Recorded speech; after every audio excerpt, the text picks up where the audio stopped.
Hey guys, Love Kid here. This is the second part of my two-part series on how to stop hate raids.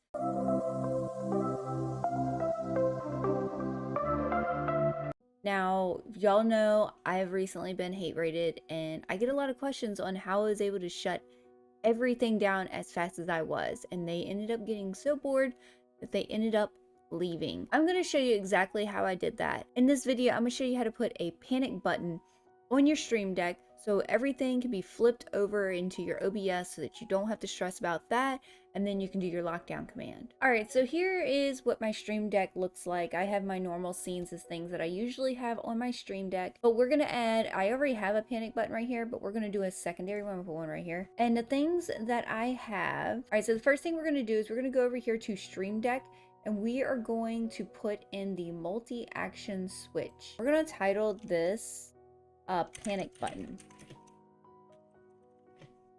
So on your first scene, this is everything that you want to switch the first time. So what I like to do is go to Twitch, and I always like to send a message.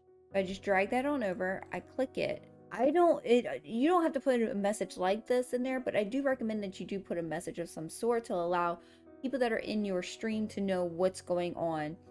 Because not everybody stays focused on your stream. Some people have to walk away, use bathroom, grab a drink, whatever. The next thing that I have is I always switch it over to a sub chat. Hate raiders are not going to sub to your channel. So this is something that is very, very easy to take care of. So we're going to call this sub only. The very next thing I want to do is play an ad. So you're going to flip over, play an ad. I always do it for like the longest duration, so that we can get the rest of the stuff taken care of, everything's turned off. So after that, I like to clear my chat, and then after that, you are going to put it on slow chat. This way your mods are able to catch anything that goes on in your chat. After we do that, the next thing we're going to do is make sure that we go over to OBS, and the rest of the stuff is going to be in here. So we are going to cut the audio. First one's going to be your alerts. Next thing is going to be your mic. So you just got to find your mic. And another one that I do like to cut is my capagen. And the reason why I say that is because you don't want it to constantly be bursting all over your scene while you're trying to get things done.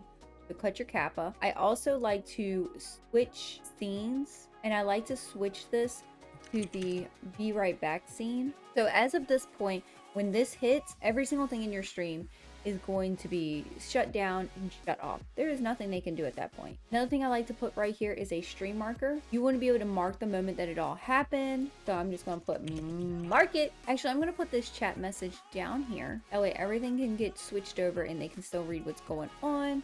Next thing I like to do is they have a tendency of jumping inside your Discord. So you can actually deafen yourself so you cannot hear them, which is good because then you don't have that sound going on in the back. So once you got all of this will be the first step that happens. After you get every single thing cleared up, the next thing you're gonna do, what's gonna happen when you hit the button the second time? Second time, you're gonna do every single thing on the first time, but you're gonna do it differently. We're gonna do it backwards. We are going to, first thing I like to do is just unmute everything. So let's see here, we're gonna do two of these. The first one is going to be unmute mic. You're going to make sure all of these are deactivated, all your sound ones, so when you get over here, you want these to actually work. It's going to be your alerts. You want that to be active. You want your capagen to be back. You want to make sure that you put your chat back to normal. So you don't want it to be a sub only. I like to do mine. You can keep sub only, especially if you're getting hate rated, keep it sub only for the rest of your stream. Just keep on making sure that you let them know, listen, if you're trying to talk, I apologize. We have it on sub only because I was just hate rated. You just explain that much. You don't need to keep going into details about it. Just explain that much and keep it going. A lot of people will actually be more supportive with you as long as you're very open and honest about what's going on. So I also like to change my scene back to what I want to intermission, because that also gives it a better idea of what's, you know, they can look at everything and see, okay, we're good. And the last thing I like to do is make sure that we have another message that goes up. I am a big fan of these messages. So everything is pretty much the same, but we do have a few things that are left out of this. Like it's still going to be sub only. We don't need to worry about that. We're also going to keep the deafen in Discord. Once they're banned out of Discord, you can undeafen yourself. I personally have a button on my mouse that undeafens me and unmutes me, or unmutes my chat. So now I'm going to show you how I do this. So let's say I'm sitting here playing a game. Yes, you're down into the full-on abyss. We'll do it this way. We'll have the Steam up. So let's say that we're playing Dead by Daylight and all of a sudden, bam, a hate raid happens. So I hit this button and it unmutes me and we're back in the game. If this is something that's going to help you, make sure that you go ahead and give this video a thumbs up.